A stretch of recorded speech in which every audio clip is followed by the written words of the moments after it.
Nullité pour erreur sur la rentabilité, clap de fin d'une chronique judiciaire. En 2013, un contrat de franchise était conclu ayant pour objet l'exploitation d'un magasin ayant pour activité principale la vente de chaussures. En mai 2015, le franchisé en difficulté financière assigne son franchiseur en nullité au motif de la communication de prévisionnels trompeurs ou à défaut, en résolution du contrat pour une exécution contractuelle. Le tribunal de commerce de Paris prononce la nullité du contrat de franchise en 2016 et condamne le franchiseur à rembourser un peu plus de 300 000 € au franchisé. La Cour d'appel de Paris, dans un arrêt du 10 avril 2019, infirme ce jugement et rejette la demande de nullité.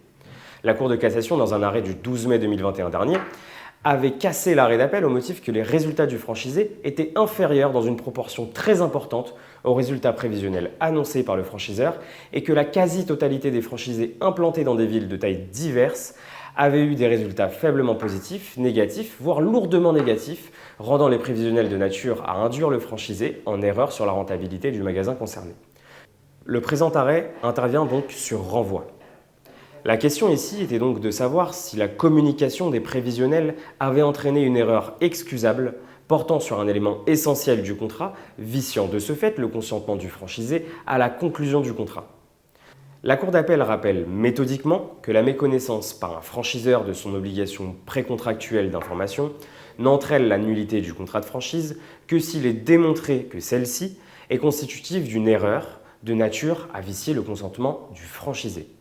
Elle énonce que même si le franchiseur n'a aucune obligation de remettre ses prévisionnels, ceux-ci, quand ils sont fournis, doivent être prudents et réalistes.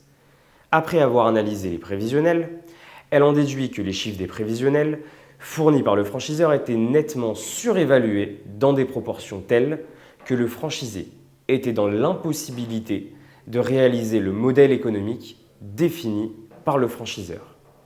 Après avoir rappelé le caractère profane du candidat à la franchise, elle confirme donc la nullité du contrat pour erreur sur la rentabilité, solution que les premiers juges du tribunal de commerce de Paris avaient adoptée.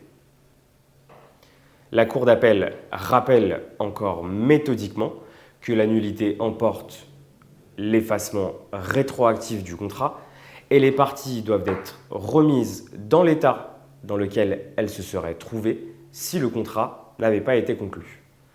Les juges prononcent donc la restitution du droit d'entrée, des redevances versées, des frais de publicité, du dépôt de garantie et des dépenses de sérigraphie. En revanche, ils écartent de l'assiette de l'indemnisation les frais d'agence immobilière, le dépôt de garantie immobilière, le droit au bail, mais également les frais relatifs à la constitution de la société franchisée. La Cour d'appel justifie ce choix au motif que le franchiseur n'a pas à supporter tous les investissements engagés et non amortis par son franchisé. Le principe étant que le franchisé est un entrepreneur qui doit assumer ses risques financiers. Toutefois, les juges admettent l'indemnisation d'une perte de chance de ne pas contracter ou de contracter à des conditions plus avantageuses. De ce fait, ils décident d'indemniser le franchisé à hauteur de 30% des fonds investis et fixent les dommages et intérêts à la somme de 100 000 €.